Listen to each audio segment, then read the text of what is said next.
વાવ તાલુકાના મોરીખા ગામે 1 જૂને લખીરામ પરમારનો જે મૃતદેહ છે ગામના તળાવમાંથી મળ્યો હતો અને ગામના તળાવમાંથી મૃતદેહ મળ્યા બાદ પોલીસ મથકે ફરિયાદ નોંધાણી, પરંતુ આ ફરિયાદમાં 302 ની જે કલમ છે આ કલમ ઉમેરવામાં ના આવતા પરિવાર દ્વારા 5 દિવસ માટે કલેક્ટર કચેરીના પ્રાંગણમાં ધરણા કરવામાં આવ્યા હતા અને આખરે સ્થાનિક પોલીસ પાસેથી જે તપાસ હતી એ તપાસ છીનવી સિદ્ધપુરના ડીવાયએસપી કે પંડ્યાને સોંપાઈ અને અઢી મહિના બાદ જે યુવકનો જે મૃતદેહ હતો એ જમીનમાંથી બહાર કાઢી અમદાવાદ પીએમ અર્થે ખસેડાયો અને તે દરમિયાન પોલીસ અને જે મૃતક છે આ મૃતકના પિતાનો રક્ષકનો વિડીયો વાયરલ થયો, તેની વિગતે વાત આ વિડીયોમાં કરવી છે।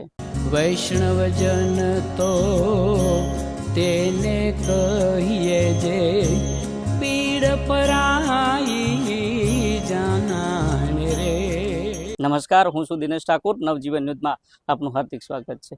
વાત વાવ થરાદ જિલ્લાની છે। વાવ થરાદ જિલ્લાના વાવ તાલુકાના મોરીખા ગામે લખીરામ જે પરમાર છે તેમનો મૃતદેહ 1 જૂન એ પોતાનું જે ગામનું જે તળાવ હતું તેમાંથી મળ્યો હતો। જો કે પરિવારને જાણ થઈ અને પરિવાર દ્વારા પોલીસને જાણ કરવામાં આવી અને પોલીસ મથકે ફરિયાદ નોંધાઈ, પરંતુ આ ફરિયાદમાં 302 ની કલમ ઉમેરવામાં ના આવતા પરિવાર કલેક્ટર કચેરીના પ્રાંગણમાં સતત 5 દિવસ માટે ધરણા કર્યા અને આખરે જિલ્લા પોલીસ વડા અને જિલ્લા કલેક્ટરે તેમની વાત સાંભળી અને સ્થાનિક પોલીસ પાસેથી જે તપાસ હતી એ તપાસ છીનવી સિદ્ધપુરના ડીવાયએસપી કે પંડ્યાને સોંપાઈ અને કે પંડ્યાને આ તપાસ સોંપાયા બાદ અઢી મહિના બાદ જે યુવકનો મૃતદેહ જમીનમાં દફનાવવામાં આવ્યો હતો એ મૃતદેહ તેમને બહાર કાઢી અમદાવાદ પીએમ અર્થે ખસેડવામાં આવ્યો છે। એટલે ક્યાંક ને ક્યાંક આ ફરી પીએમ જે કરાવવાની જે માંગ છે તેની સામે જે શંકાની સોય ઉપજી રહી છે। જોકે આ તમામ બાબત છે, તમામ બાબતને લઈને જે સ્મશાન હતું ગામનું ત્યાં આગળ સ્થાનિક ડીવાયએસપી મામલતદાર સહિત પોલીસનો કાફલો પહોંચ્યો હતો અને તે દરમિયાન પરિવાર ત્યાં હતો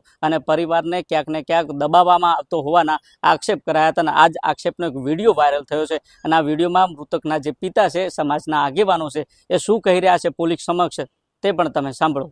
બંધ કરો, ઉપરવાળો નહીં છોડે, અમે કદાચ છોડી દઈશું, ઉપરવાળો ક્યારેય નહીં છોડે। તમે અમારી સાથે સંઘર્ષ કરવામાં ના ઉતરો, રેડી?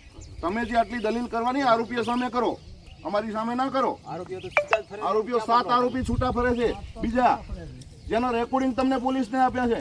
કેમ નથી કરતા તમે કામ? જે લોકોએ વિડિયો વાયરલ કર્યો છે, મારા છોકરાને મરાવી નાખ્યો છે, તમે એના ઉપર નથી કરતા, તમે પરિવારને દબાવવાની વાત કરો છો યાર। વિડિયો વાયરલ કરી મારા છોકરાનું મર્ડર કરાવી નાખ્યું છે, એને તમે આરોપીને નથી પકડ્યા, આરોપીના બધે તમે રહો છો સાહેબ। હું ફરિયાદી બોલું છું, તમે એનો બચાવ કરો છો સાહેબ। તમે મારું તમે છોકરાનું છીનફેર કરવા તમે આયા છો, મને ન્યાય આપવા નથી આયા। મારા છોકરાની લાશ કાઢવા માટે તમે આ બધું આવી રીતનું કર્યું। મારી મોગલીઓ છે તમે હજી બધી સ્વીકારી નથી। આરોપી બધાએ છૂટા ફરે છે, આમ આરોપીના તરફેણમાં તમે છો સાહેબ। આ પ્રશાસન કેવી રીતે આ બધું આ આરોપીના પ્રશાસન આરોપીઓ સામે છે અને હજુ ધમકાવવાની કોશિશ કરે। હા, અને તોય મને દબાવવાનું કરો છો। આરોપી તો 7 જણા કાલે મારા ઘર આગળથી નીકળ્યો છે, આરોપી ફરાર ફરે છે, કોઈ આરોપીની ધરપકડ થતી નથી। તમે જો તે પ્રકારે જે મૃતક યુવક છે તેના પિતા અને સમાજના જે આગેવાન છે તેમનું કહેવું છે કે જે આ 302ના જે આરોપીઓ છે, જે હત્યાના આરોપીઓ છે, હાલમાં ગામમાં ફરાર છે અને તેમની સામે કડક કાર્યવાહી કરવાની જગ્યાએ જે સ્થાનિક પોલીસ છે, આ સ્થાનિક પોલીસ જે મૃતક યુવક છે તેમના પરિવારનો દબાવવાની વાત કરે છે, તેમને આ પ્રકારે દબાવે છે અને આખરે આ વિડીયો સોશિયલ મીડિયામાં વાયરલ થયો છે। જોઈએ આવનાર સમયમાં આ વાયરલ વિડીયોને લઈને અને જે પીએમ અર્થે જે મૃતદેહ ખસેડ્યો છે આ મૃતદેહમાં કયા પ્રકારના જે રિપોર્ટો છે એ રિપોર્ટો બહાર આવે છે તે તો આવનાર સમય બતાવશે। દિનેશ ઠાકોર, નવજીવન ન્યૂઝ, વાવ થરાદ।